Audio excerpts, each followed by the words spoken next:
Just one after another. Let's talk about the IPO fever here in Hong Kong. Over 40 firms have now announced plans to sell their shares to date here in the city. That includes 3 just on Monday. And Valerie Tan joins us with more details and the names trading here or will trade here in Hong Kong. Val.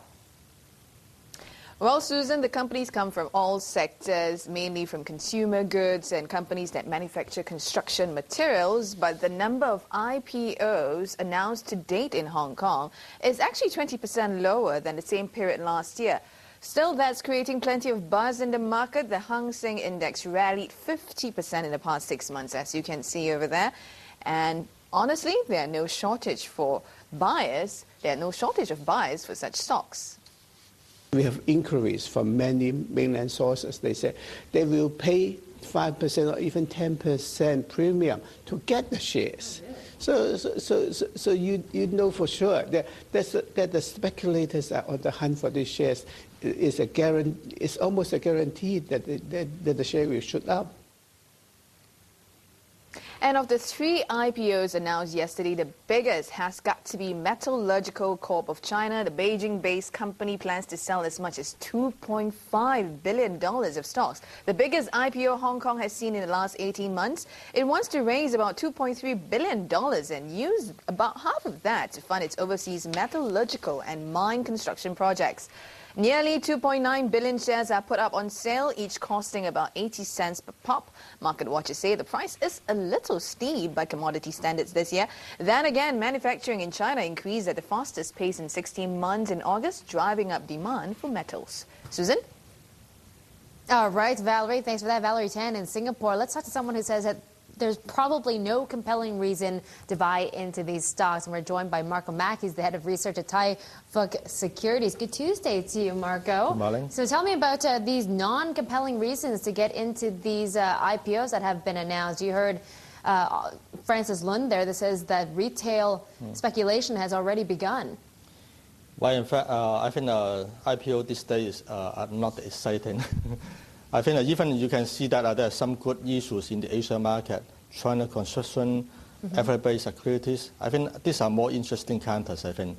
But even so, I think the response initially is very good, but I think subsequently the share price came down for these 2 counters. So I think compared to the Asia market, I think the IPOs in Hong Kong even not that exciting. Really? Even with the China Metallurgical selling $2.5 billion in stock, that's the biggest IPO in 18 months here. That's not compelling? That's not interesting to you, considering what a big listing it is? Although the size is quite big, but I think the story is not that exciting because you can have other choices in the same sector. In fact, the pricing for this issue is not that cheap, I think, so you can have other choices in the same sector. So it doesn't offer a new concept, I think, for investors in Hong Kong. Okay, well, you're not interested in these new IPO listings, but what about the broader Hong Kong market? Because you still have an optimistic view on the HSI. You think it'll still hit 22,000 in the near term? So it will be modestly higher than the current level. So I'm not expecting a big rally like the situation in the first half of this year. But still, I think sentiment will still be positive. 2 things, I think macroeconomic outlook is still positive. We are looking for, continued recovery. And secondly, I think the losing monetary policy will continue. So I think these 2 main factors will continue to support the stock market. Did you hear Liu Mingkang speak yesterday, the CBRC, the China Banking Regulatory Commission chairperson? He said that loans are going to stay stable, relatively stable. What does he mean by that? Well, you can see that because new loans in the first half have been very strong. So stable means certainly there will be a slowdown. Right. I think it's a better word than slow down. So stable means coming down from a very high level. I think that will be better received by the market. Yeah, I'm looking at the A shares right now. They don't seem to be affected that much. Hang Seng is trading higher at this point. The A shares down maybe 0.6 in Shanghai. So it just seems that investors still think that this loose monetary policy, this non-tightening of loans, is probably going to stay in the markets for a while. Yes, I think so. Although I think eventually the measures will be withdrawn. You can't expect such low interest rate environment to sustain for long. So certainly there will be an ending to this environment. But certainly I think investors will also be confident about the government's care of the market. What do you say to the investors who think that there's a bubble waiting to burst on the mainland? It's not only the problem in China. In fact, I think people talking about bubble elsewhere because of the low interest rate. There are a lot of liquidity in the market. China even so, because China usually they overreact to the policies. So a bubble could be possible, but I think there could be measures to prevent this to happen, especially because China is opening up the capital market. So they can regulate the funds flow in order to prevent the bubble to happen, I think. Yeah, so that won't have any impact on Hong Kong then? I will be more confident. Okay, well, Marco, let's get into your stock picks now because looking through them, they're quite interesting. The first one is Lenovo, which is China's biggest PC maker. In fact, Tai Fook Securities is the second-ranked brokerage on the stock according to our Bloomberg system. Up to date, or year to date, it's up about 76%, close to your target price, so 381. So let me just ask you, are you thinking of maybe raising your target price on Lenovo?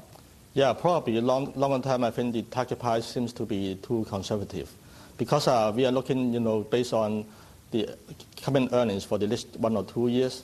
But if talking about long term, I am very positive about the outlook because I think PC ownership in China is still very low. There will be great demand for the products. Yeah, but Lenovo has been having some trouble. I mean, they've reported 3 straight quarterly losses. Its operating margins are still declining, and it's losing market share globally. Maybe not on the PC mainland or the mainland PC market. But aren't those concerns for this particular stock in this company? Yeah, of course. I think people knew the problem after they acquired the portable PC, the personal PC division from IBM. So they have 2 to 3 years of consolidation. So the losses, I think, have been expected. But I think the situation is changing better. I think at most they will suffer another 1 or 2 quarters losses. Then they will turn around, I think. Because after the restructuring, the cost saving, and also they shift back to the China market, I think all the moves, I think, should be positive longer term. Right. Marco, did you say how much that you're going to raise your forecast by? You think it's conservative? How much upside on the stock? This target price represents a PE, forward PE of about 20 times for 2011 earnings. So it's looking for, just a turnaround, I think, because I'm still talking about maybe 1 or 2 more quarters of So how losses. much higher do you think the stock will gain from here if 381 is too conservative? I think there will be much more upside. When, give me a number. About what? $4 to $5 at least, I think. Oh, after, wow. If you look earnings more forward, for example, 2012, 2013, I think the situation will be even better when the strategy proved to be correct. Okay, $4 to $5. That's a huge jump from here. I think so. And do you think Lenovo is going to list on the Shanghai Exchange pretty soon? I think that could be another stimulus. I think it's a logical move for them to go back to the Asia market when they try to serve more of the domestic demand. So certainly there will be great demand for the issue. Okay. Let's get back to our discussion with Marco Mack of Tai Fook Securities today. He's the head of research at this brokerage. And Marco, let me just ask you, we just heard Leslie tell you the debate between equity analysts and economists. Equity analysts say that earnings for the S&P 500 companies will rise 25% next year, whereas economists say, how can that be possible with the economic growth forecast? What do you think? I think there could be a time lag between the recovery in the economy and also the recovery in corporate earnings. So I think the forecasts may not, come exactly in the same place. So I think they're understandable. They're playing different roles. I think equity analysts rely on, economists' view of the macro outlook.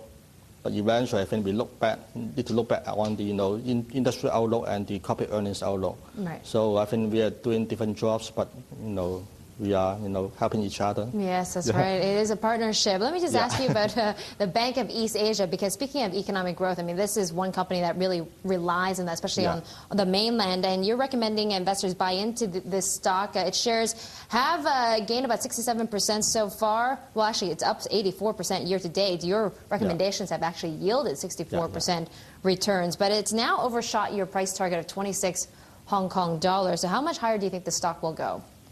I think our current target price does not take into account any takeover premium. Yeah.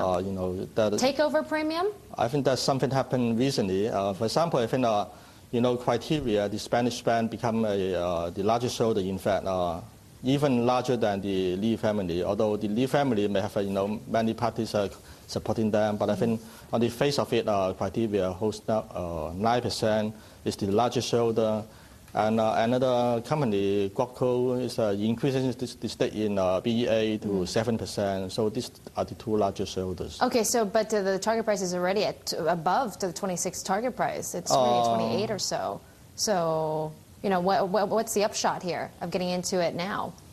Because at $26, this represents a price-to-book ratios of only about 1.4 times. Mm-hmm. That is at the low end of the industry. Mm-hmm. So if you're talking about any possible takeover, I think there would be a substantial premium on this. How much higher do you think the stock You can see that in the past when there's a takeover, usually they pay 2.5 to even 3.4 times for Dow Hand Bank in 2001.